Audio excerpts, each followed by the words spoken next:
Wow, guys, #1 Marmaduke fan here, continuing my journey through a gigantic pile of 50-cent books I bought on a whim last year. And this is the first book that I can say, dang, I'm interested. Uh, will I keep it? Is it good enough for me to keep? This one, this one's good enough for me to keep. Yeah, so I'll have to read more to see if it continues being this good. I mean, it's not the highest recommend I could give it. It's just but it was solid. I enjoyed myself. I only had a couple little nitpicks. So this is an old IDW book from their old logo days in, I think it was 2010. So 8 years old, and I think it's based on some novel series. And the art is by Alberto Dos, who's a veteran. He's worked on Rugrats and The Wild Thornberrys. He's done comics for Marvel and Spider-Man Unlimited. And for covers, I like Doze's art better for this because it kind of foreshadows his style well. It fits tonally with the rest of the book.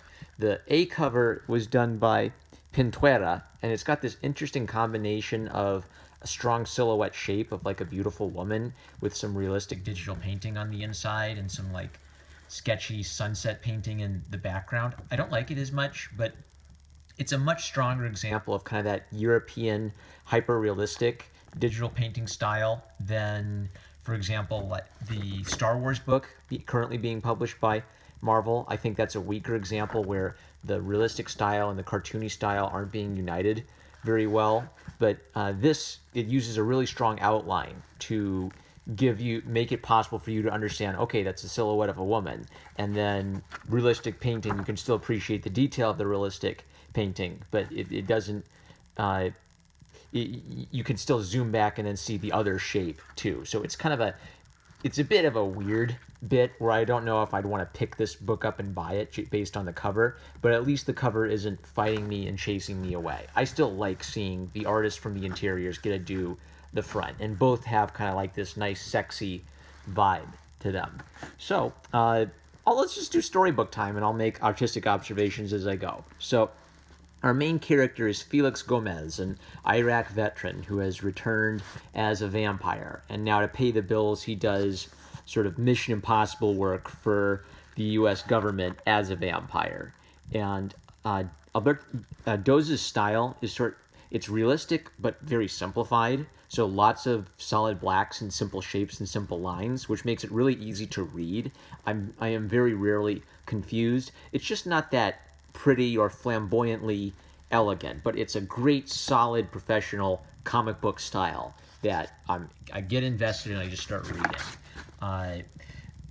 Gomez shows up in China to rescue this American agent who's being tortured by this Chinese heroin group. And one thing I didn't like was there's a huge reliance on internal monologue. So almost, I'd say maybe about at least 75% of the book's words is Gomez thinking to himself about what he's doing and his past and, his noble code of ethics. It got a little bit old. I guess 8 years ago, this was a lot more of a thing that they were doing. Oh, internal monologue. Internal monologue's so cool. We should do it in comic books. But it still works. It's not hitting me with, thousands of paragraphs. It's just enough to give me a feel for his thinking. And then I sail along with the action as he fights his way through. I like that he doesn't kill the last survivor. He just uses hypnosis to try to make him repress his memories. But then the heroin addicts kill the last Chinese bodyguard anyway. So much for that. But I like that there's a little nobility to his character. He's this rough Iraq veteran who, he kills for a living. He's an agent, but he's not willing to just murder someone who's surrendered to him at the drop of a hat. He also has a romantic relationship with this human girl who is apparently connected to the vampires somehow. But he doesn't believe in passing this curse on to people. So like Twilight, he drinks animal blood to satiate his vampiric urges. He looks back at his time in Iraq, and he remembers that he was responsible for the death of some innocent civilians because he believed they were insurgents. He believed they were Iraqi infiltrators at the time. So it was an honest mistake, but he still carries this guilt. And they literally show him with blood on his hands, coping with this. And so when he meets a vampire, he's racked with guilt over this.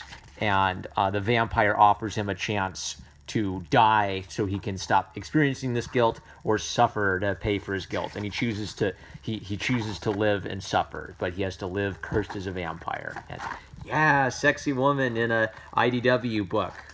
2010, 8 years ago. Yeah, you didn't have to go back that far to find, the typical style of comic books. Beautiful women, handsome, masculine men.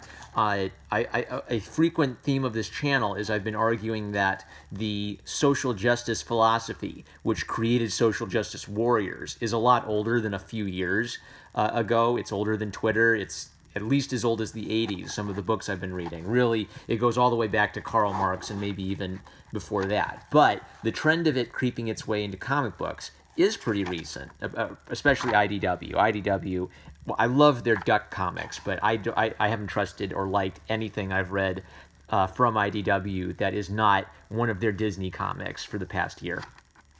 This was a bit weird. The heroin addict, the heroin cartel, they have a little drawing to show how evil the heroin businessman is. And it's a little cliche. So he has everyone draw straws, and the man who draws the longest straw is awarded his weight in gold and beautiful women in a car. And then he says, who's drawn the shortest straw? And then some business guy says, oh, I did. And then he throws him into the snake pit to prove how tough and evil he is, and what we're going to do when we catch this dang vampire. Even Darth Vader, people make fun of how Darth Vader would just kill someone at random to show how evil he was. But the point of Darth Vader is he was killing incompetent soldiers. He wasn't just killing for the sake of killing people. This doesn't make much sense. Why would you run a heroin cartel and then randomly kill a client who is buying your heroin? Doesn't make good business sense to me. Even if you're evil, you should still have good business sense. And it would have made more sense if they did this on some enemy or some informant or something to show how they deal with people who betray them, not on people who are there doing business with them.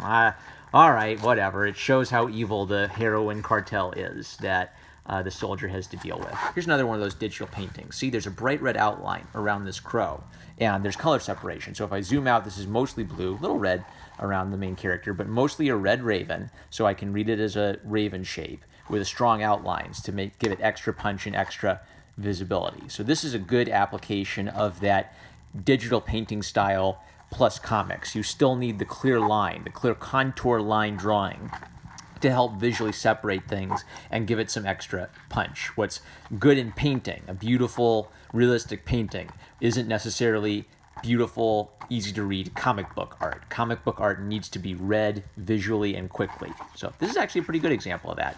Not letters column, but just announcements of series they were doing of the time, Jurassic Park, a few interesting ads that look really cool that I might go check out.